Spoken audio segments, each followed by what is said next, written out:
Welcome into the latest Ramie and Drew live. I am Ramie Mackloff. That is Drew Flaggy. We're a couple of Milwaukee comedians. We talk about sports and whatever else comes to mind. You can follow, rate, review, subscribe, and tell a friend over on the YouTube channel, and as well as Facebook. And no, that's it. That's where we're streaming tonight.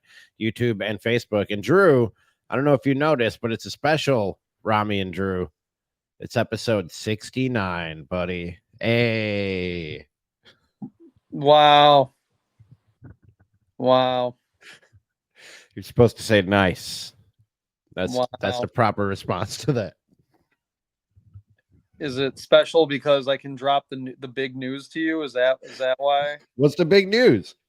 Did you not see what your favorite Marvel studio did? What?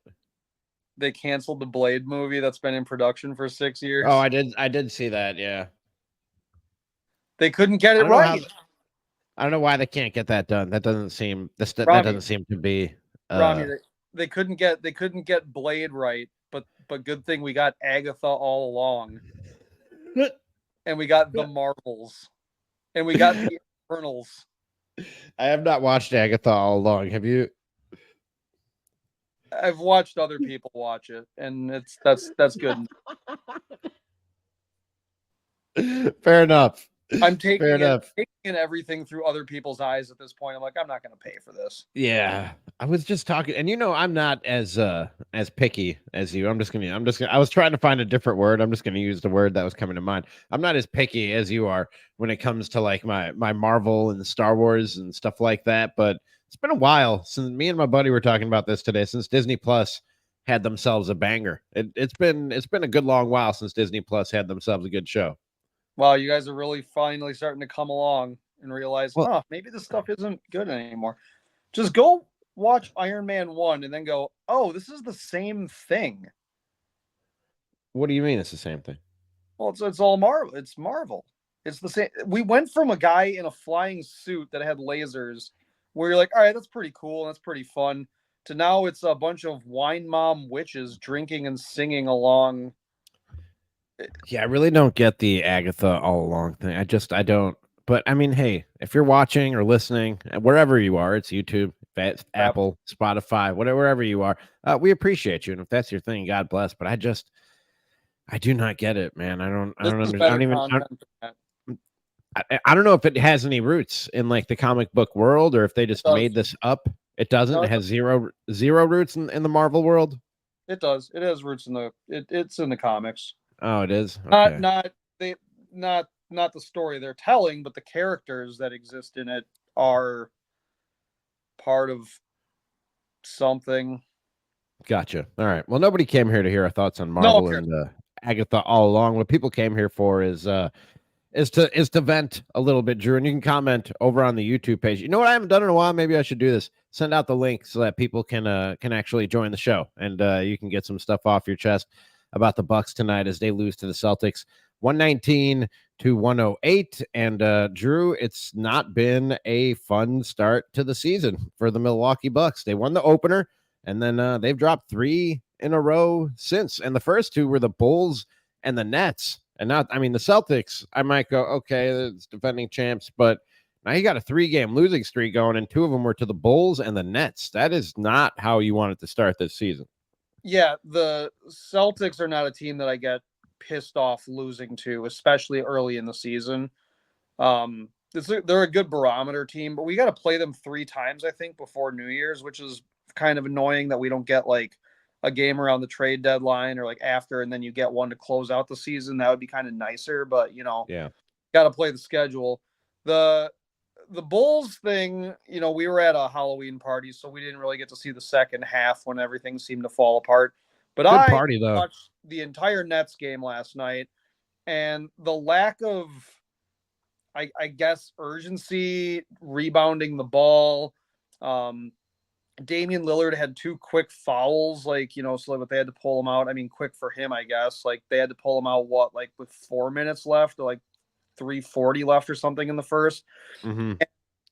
Man, that was it just turned into, I don't want to dog on Giannis too much because of everything he's done for like the franchise, but Went right back to Milwaukee Bucks basketball from early last season, late the season before, where the ball just gets in Giannis's hands, it sticks, nobody moves around the perimeter. Only now you got guys who are worse shooters out there than what we probably had in years past, like with Torian Prince, and Brook he hasn't found a rhythm yet shooting. But I liked a lot of what they did tonight with Brook, where he was in the paint like a 7-footer. That was nice. That was nice to see him actually, backing guys down in the paint. And he's been a force defensively. We do have to, if we're going to find like a silver lining and a bright spot, he's been an absolute force defensively. I mean, there's a couple silver linings. Like the real Damian Lillard showed up, I think, in almost all of these games. Like, yeah, they were getting whacked last night by the Nets, by Dennis Schroeder again.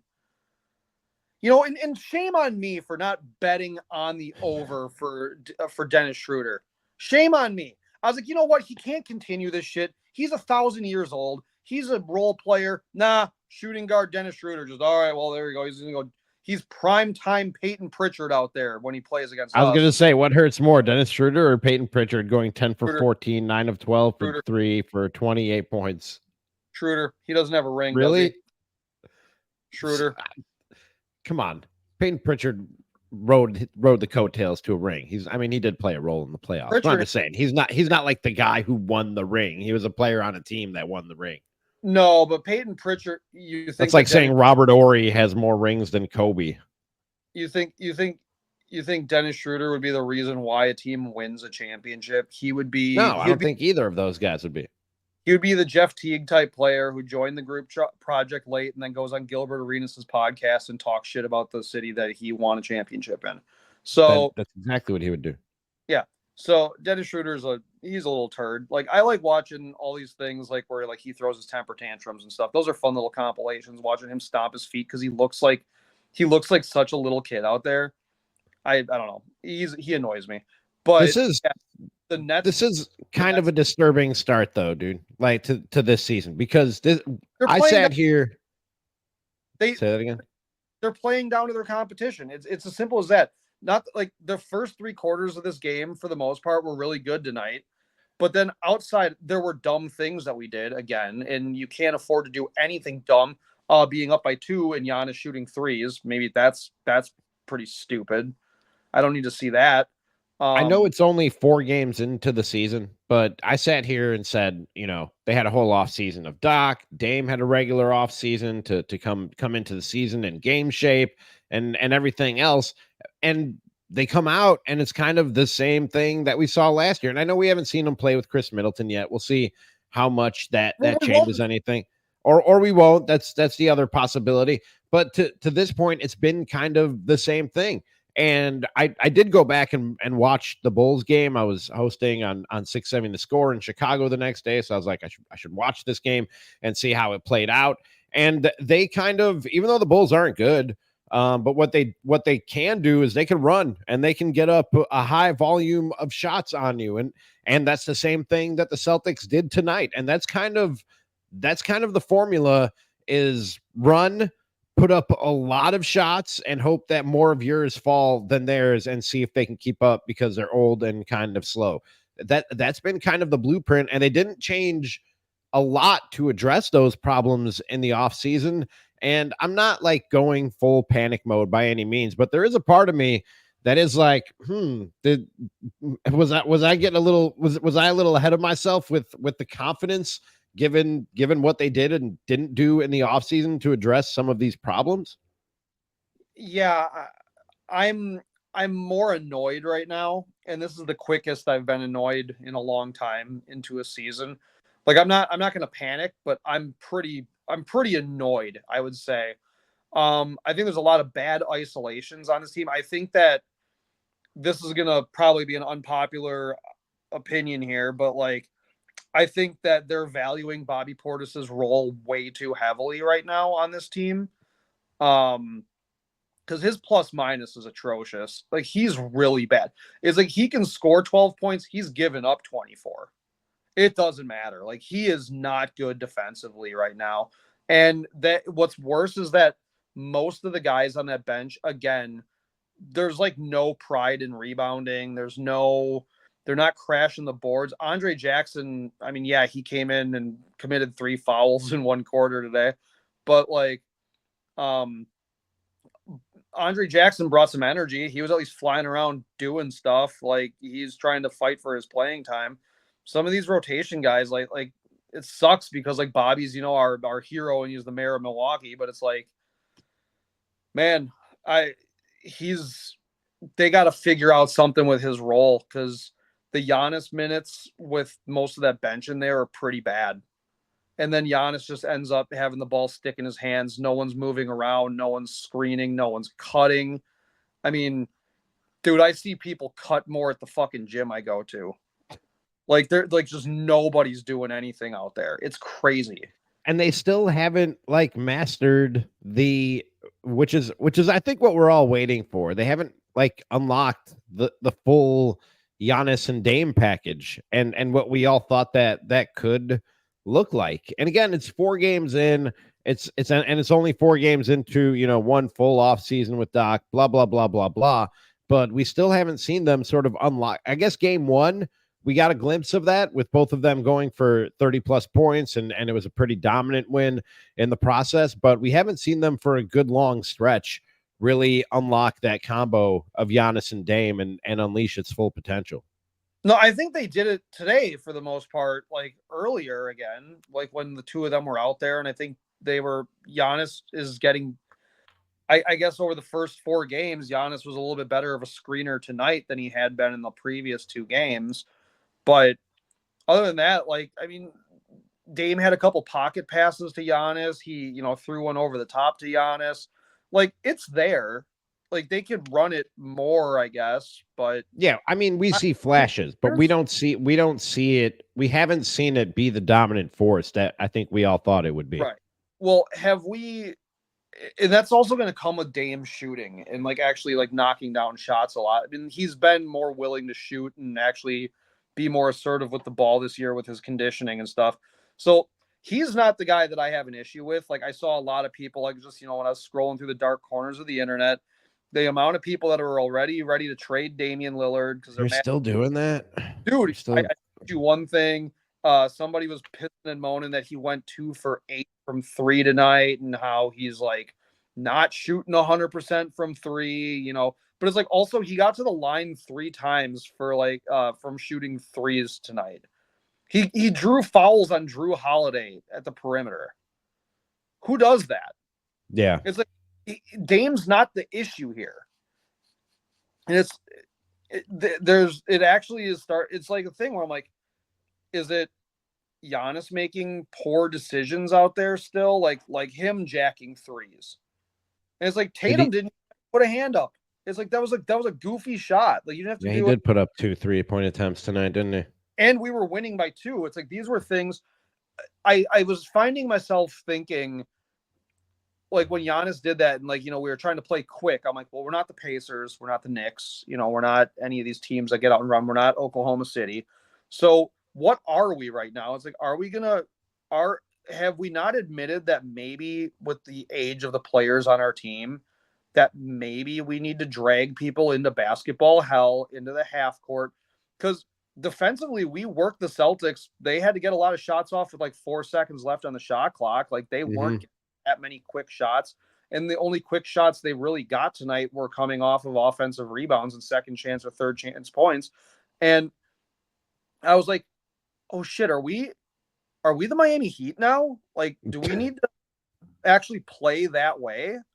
That we're gonna drag you into the mud? And I don't know if it has to be that what's the word that I'm looking for? Boring. I don't know that you have to go full Miami Heat with it, but yeah, you might have to slow things down and kind of grind away at teams a little bit. And that happens a little bit more in the playoffs and the postseason than it does in the regular season. So maybe they're more suited for that if they can sort of hone that game and learn how to work that game. But yeah, that might suit them best is to grind it out a little bit and slow things down. Like I said, the Bulls aren't a good team, but they can run. They're young. They're fast. They got some guys who, when they get hot, like Kobe White or Zach LaVine, when they get hot, they can fill it up. And they kind of showed you how the Bucks could lose to anyone on any night, including a bad team like the Bulls. Throw up a whole bunch of shots. Dude, tonight the Celtics shot, let me see real quick. 47 threes to the Bucks 31. 47 threes to the Bucks 31. That's just volume, man. And I mean, they hit them at a higher clip. The Bucks only shot 25%, where the Celtics shot 38%. But if you're just putting up that many more shots than the other team, the likelihood that you're going to win is pretty high. Well, last night against the Nets too, Gary Trent Jr. got, I think he had 3 threes that he took, missed all of them, but like they were wide open threes. They were the looks that you brought Gary Trent Jr. in here to make. I don't expect him to miss those shots all year. With the way that he plays, but also this is a little bit of a transition, I think, for him too, because he wasn't, I don't think in Toronto expected to be defending the best player on every other team. He was on Tatum a lot tonight. Between him having to deal with Tatum and then Brown on switches, that was rough. But I didn't think Gary Trent Jr. was terrible defensively, but he's exerting a lot of energy on the defensive end there. And so it's like if his legs are a little bit tired and it's gonna come throughout conditioning through the season that he'll get his legs under him and he'll hit those shots, and that's fine. The first 2 games of the season, I thought Taurean Prince was pretty good, and then last night was for him and he was pretty bad. But and then tonight, I mean, he used all his fouls damn near. Like he had 4 fouls to end the game. A couple of them were goofy, but whatever. You're gonna foul guys on the Celtics. It's gonna happen. But this game was like, if we didn't lose those first 2 games or against the Bulls and the Nets, tonight wasn't as annoying as it is for me. Exactly. Yep. Because it's like this was a game that you could circle as a goes either way kind of game, where it's like, It's all the right, second of a back to back. You're on the road. They're the defending champs. Blah blah blah blah blah. So yeah, like that's not that hard a pill to swallow on its own. But coming on the heels of losses to 2 teams like the Bulls and the Nets, it raises some red flags here early on in the season. Well, it's like now it's like you almost got to sit there and be like, well, now you got to go beat Memphis.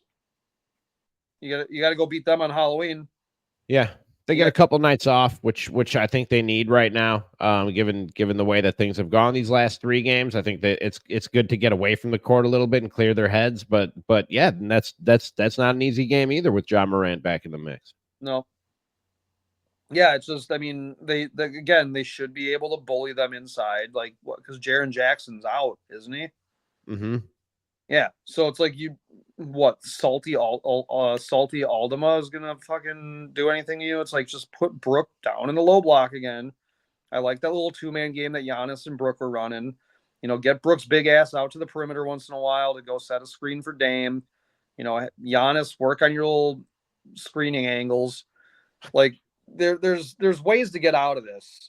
And it's early enough that I'd rather them make these mistakes now than have this be a thing that we're still trying to figure out in January. But and then the other thing too is like you look around the league. I mean, the Knicks are dog shit right now too. So it's like, okay, that is true. Yeah, no, you're right about that.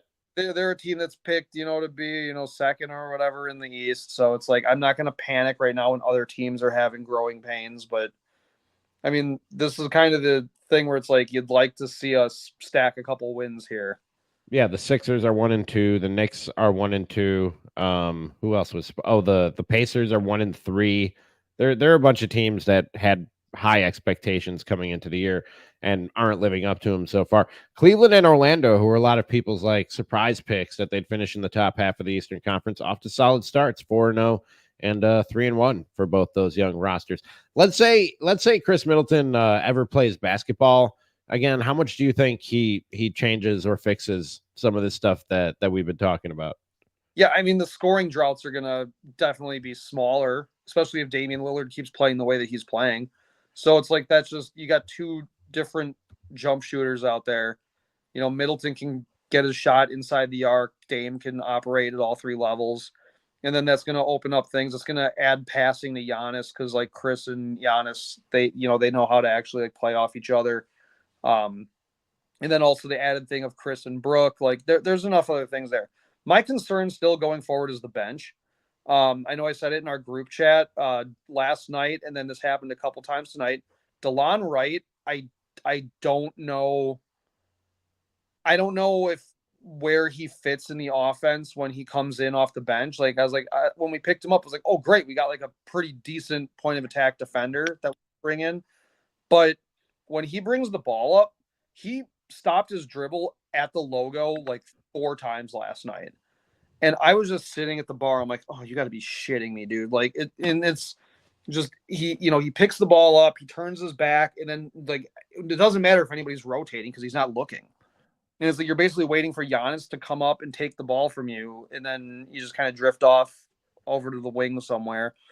And it's like I was excited when we got him because of like, yeah, his catch and shoot ability is pretty good. He can get to the rack once in a while, but like I was like, I didn't realize like how not great he was going to be so far to start the season when Offensively, you mean? he's got to run the offense. Like I was like 1-on-1, like he could probably blow past a few guys and stuff, and he's a tough defender, but he hasn't fit into the offense yet. And I'm going to keep saying yet because he's a veteran player. He's more capable of doing any of this. So I was just like, but like watching it, I'm like, man, he picked up his dribble so high, and then everyone had to like vacate their spots in whatever motion that they were in. That was frustrating to watch, but that's stuff too that, I mean, shit, if I'm sitting there drinking Michelob Ultras because they're on sale at the bar and I can pick that up, Doc's team can absolutely pick that up and be like, you gotta. And that is one thing that like one of probably a handful of things, because we're sitting here saying like a lot of this is some of the same stuff we saw last year. I think any team right now, and when you have like some pretty key role players that you added, like a Dalen Wright and Gary Trent Jr., it is going to take a minute for Doc Rivers and his staff to figure out rotations and minutes and who plays well with who, et cetera, et cetera. So that is one thing that I think we should have a little bit of patience with. Not some of the other stuff that we've talked about, because it is some of the same stuff that we saw last year, but in terms of how to incorporate new faces into the offense and where their minutes are and who they should play with, that's something that takes a little trial and error. No, and that's the thing where I'm like, there's a little bit of grace. Like I said, Gary Trent Jr. having to expend so much energy playing defense, DeLon Wright, like just figuring out, how he's going to run the offense for those like 6 minutes off the bench. Like those are the kind of things I'm like, that's easy to fix kind of stuff. Like they're not dumb players. Like they can figure this kind of stuff out. Like, I like Doc's coaching staff. They'll figure that stuff out, and that'll just come with time. The things that bug me, it's things that we've noticed for years now, and it's like I said, Bobby Portis's defense is really bad. It's his plus minus is bad. Like that's been all 4 games. It's not just him because it's also the other guys around him that are not playing great defense off the bench. Like it's like what I think Ty Windish was the one that tweeted it, but like Brooke was like +7 tonight, and like Bobby was -8. Oof. That's a huge swing right there. Yeah. That's really tough. Like, and people are they dog on Brooke because what, he's not like an all-star, but like, dude, Bobby's like, he gets us all fired up at home, and Celtics are a tough defensive team. They're hard to score on, especially even with like Al Horford and stuff out there. But like, you got to at least hold your own defensively, and you got to pull down those boards, and those boards got to contribute to at least other people scoring. And it's not translating right now on that second unit. And I do think that there were stretches tonight where Bobby might have been in there a little bit too long, like especially when we like Marcus Johnson said, we had to get a couple stops, and we got them, but then that ball just got stagnant again when we got it to the other end, or we took a bad shot, or maybe we made a pass too many, because I know they said something about how like they're looking to make the extra pass, and it seems like they've been a little too selfless with each other lately, and just they throw that ball around, and it's like got to have a little bit more confidence in their shots. Like some of them I would like a little bit of selfishness out of. And like Gary Trent Jr. one that I'm like, because he's shown that he can get by defenders and stuff. Like I'm fine with him trying to draw contact in the paint. Like if he's We got said that about Dame last year. He needed to be a little more selfish. So far this year, I'm happy with the I'm really amount of the amount of selfishness that Dame has shown and the volume of shots that he's put up in all the yeah, games. Really, yeah. No, I'm happy with, for like I said, for the most part, Dame and Giannis, I'm pretty happy with. I mean, Dame, I'm really happy with because he looks like Portland Damian Lillard right he now. does. He really Um, does. but like Portland Damian Lillard and isolation Giannis still can't coexist. Like Giannis does need to he needs to be he needs to make quicker decisions, I think. Like what he's going to do and like he can't sit with that ball at the top of the perimeter and let that defense like rewrite itself. And By it's the way, like I'm looking at Ty's tweet, and you had the numbers exactly right. It's right there. It was a +7 for Brooke and a -8 for Bobby Portis. Yeah, that's not good, man. And that is plus minus isn't the most telling thing until it's pretty consistently not on your side or pretty consistently on your side. Like it tells a tale over a course of time when the sample size gets larger and larger of your plus minus being what Bobby's has been. It does tell a good part of the story, not the whole story, but a good part of the story well about what you're doing when you're out there. well and that's like a plus minus too with like plus minus to me is a lot like ERA in baseball where it's like yeah, it's like maybe you gave up, 3 hits in a row, but how many of them were because you had worse defenders at like your middle infield? It's like maybe a Willie Thomas makes that play, but you got pick a bad shortstop. I don't know. You got Mhm. there, and he can't get to the ball the same way that like your good defenders or your Bryce Terangs or up the middle that can stab that ball, and not everybody can make that play. So it's like maybe those guys lower your ERA. Maybe you have better defenders around you in on the second unit, and then you guys give up a couple less points, and maybe your plus minus doesn't look as bad. But Bobby's plus minus, I think he was minus 12 in a game this year too. Oof, And it's that's like, not good. and that was a game where he like scored 12. Like, I think that might have been the Bulls or something like that. And he just is, I have faith that he can like clean that up a little bit. Like at least just a little like rebounding or even just like boxing out. But I'm like, a big thing would be if the Bucks would quit getting beat on like the second chance points. That's a big one right now. And the Yep. first the first And again, that's something that we saw last year. the first half of this game, they went after every loose ball. They were, everybody Giannis was all over the place, grabbing balls everywhere and stuff. And that was great.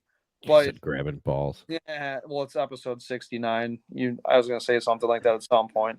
But no, I was like, and then like, yeah, maybe they ran out of gas, late in the third quarter or something. But when they got tired, their brains got tired too, and there were some real just boneheaded plays. Speaking of tired brains and boneheaded plays, Drew, I do want to move on to football. My brain is pretty tired because I worked overnight on 670 The Score last night talking about boneheaded plays by my Mm. football team. The Bears are a very, very dumb football team, and it's why they're not good. Like they should be good. I think even a Packers fan like Drew could look at some of what they've put together on paper and go, oh, that's a team that should be pretty good with Caleb Williams and DJ Moore and Keenan Allen and some of the weapons that they got this offseason. And they're not good because they're dumb. Like that, and that defense is very good, but as a football team, they're just really, really dumb. And it starts with their head coach. And we are going to be seeing that Hail Mary for years to come. That cost the Bears that football game yesterday, but it was 4 bad quarters of football that had the Bears in that position to begin with to end up looking as bad as they looked on that Hail Mary. They brought that on themselves, every last bit of it. And I'm done with this coaching staff. I declared that last night for the third time. Well, it was this morning, technically. Overnights are the morning. For the third time, I'm out on Matt Eberflus as a head coach. I'm done with that, dude. What's your team's record right now? They're 4-3. All right. You're right on pace. No, but it's not. It's not. I don't just go on the record, man. I go based on what it looks. And Matt Eberflus, dude, did you watch the game? Did you see how all that played out when with the Bears losing yesterday? I'm sure you did and took great joy in it. Explain it to me. Say that again. I said I just want you to have to explain it to me. It's not. It's not just a. It's not just a Hail Mary. And Tariq Stevenson is a fucking dumbass for celebrating and jawing with Commanders fans while the ball is being snapped and not being where he's supposed to be, which eventually ended up costing him that game. And it was a really dumb covering the guy that caught the ball. It was so stupid. It was so stupid.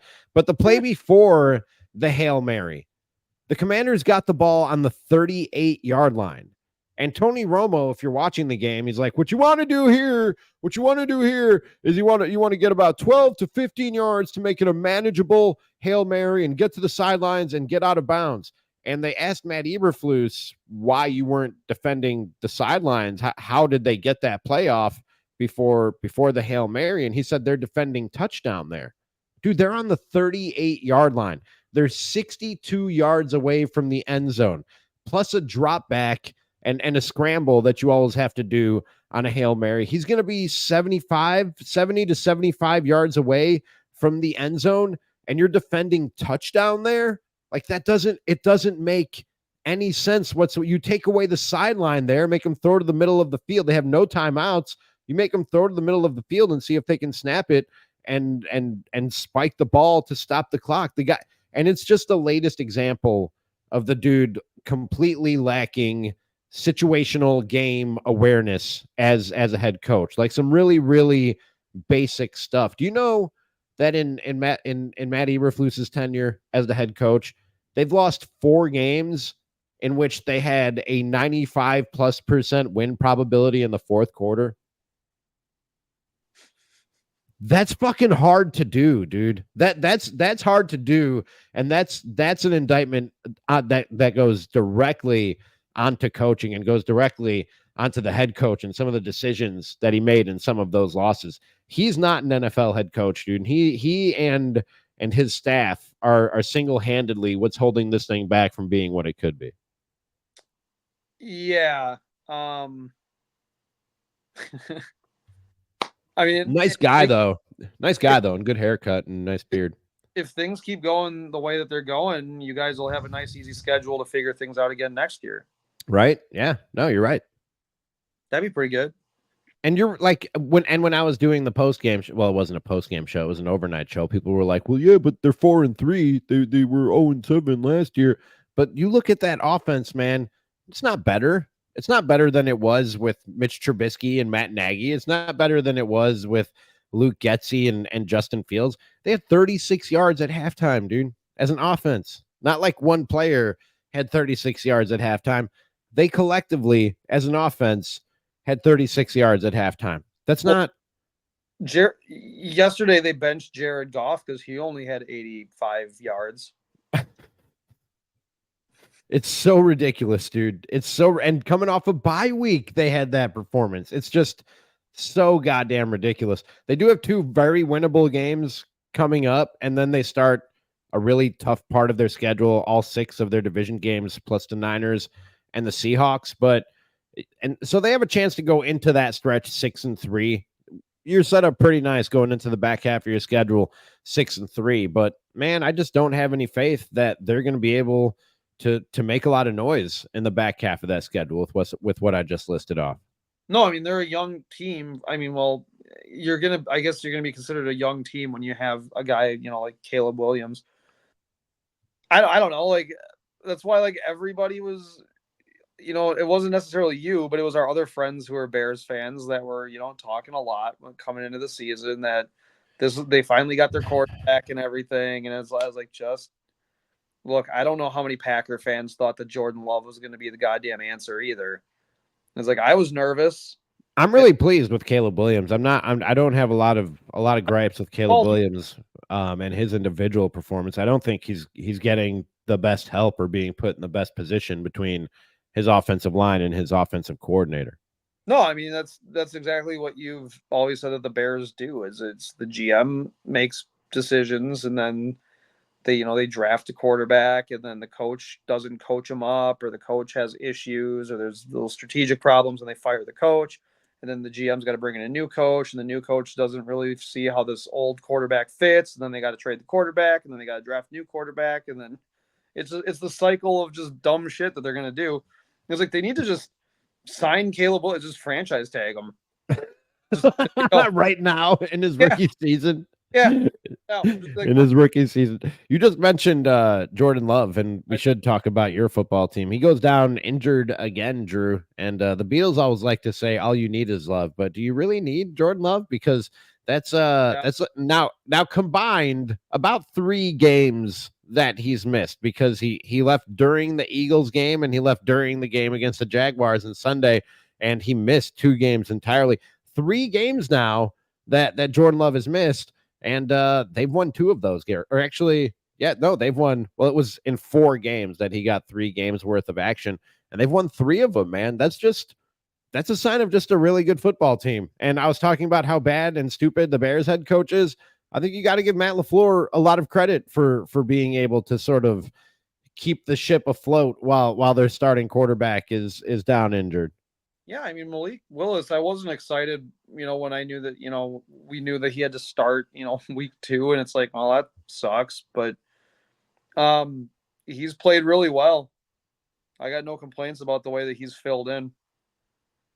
They're, yeah, And the I think that's got a lot to do with Matt LaFleur, because what he does really well, and what good play callers do really well, is ask a guy to do what he's good at, and don't. It sounds real simple, but ask a guy to do what he's good at, and don't ask a guy to do what he's not good at. Like that's one of Bill Belichick's principles of coaching. I remember watching the Football Life episode about him on NFL Network, and he said what his assistant coaches all said, what made him different than other coaches that they worked for, was he would always say, "Don't tell me what a guy can't do.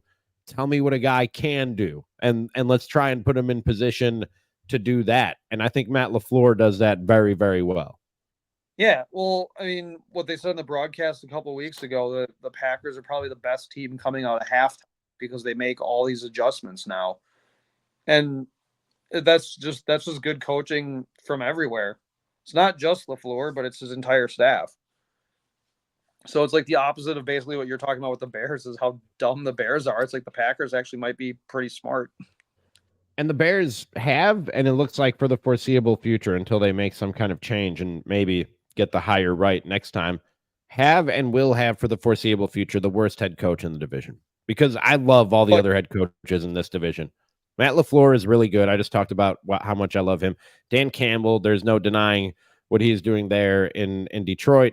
And I've liked Kevin O'Connell from the day that they hired him in Minnesota. And that guy loses Kirk Cousins and takes Sam Darnold off the scrap heap, and has him in the MVP conversation for the first 6 weeks of the year, and has them off to what, a 5-2 start. Like he's a really, really good head coach, man. And to go and get who's their defensive coordinator, Brian Flores, who's been a head coach in this league, to be his defensive coordinator. They have about as good an offensive and defensive mind combo as any team in this league when you talk about coaching, and that doesn't bode well for the Bears if they're going to stick with Eberflus, dude. no, I mean, the still, like, even like how we talked about a couple of weeks ago, like when everything was like pretty knotted up with like the whole division. Whereas like the Bears could still finish over 500 and still be the worst team in the division. Yeah, So it's even like with it's just by default, yeah, then it would be your coach would probably be the worst of the 4 coaches. I hate football. It's stupid. Yeah, it's like how I hate baseball. Football's dumb, and I hate it. It's Baseball stupid. dumb. Bad. Go Dodgers, I guess. Yeah, they're about to take a 3-0 lead in this thing, man. I think they won, didn't they? I think Oh, did they? Is it over? it's already over. All right. Fair. I'm rooting. 26-18 in Monday Night Football if you're watching us live. You know, I Steelers lead the Giants. I told somebody at work today that I was like, watching the Yankees and Dodgers be in the World Series really made me miss COVID when nothing was fucking happening. like when the world was just like shut down and I was drinking tequila at home every day. Like I just like whatever. Good times. I got yeah. Those are good times. I didn't want to have to watch the places that every movie takes place in, New York or LA. You didn't have over-unders to worry about and parlays. You didn't have any of that shit to Oh, worry about. I don't bet on baseball anymore. It was just tequila and streaming Tiger King. It was just Call of Duty and tequila, and my life was, you know, it was slightly less sad than watching the Dodgers and the Yankees. The pandemic was just a little less sad than watching the Dodgers and the Yankees in the World Series. Like the time that I got my driver's license, the time I got approved for a home loan, the time COVID made me not have to watch big market baseball. Just, just the best times to be alive. I do love watching Shohei Ohtani play baseball, man. No, Ohtani's awesome. Like that's honestly why he's the only reason I'm like, I'll root for the Dodgers, because I like Ohtani. I hate everything else about the Dodgers.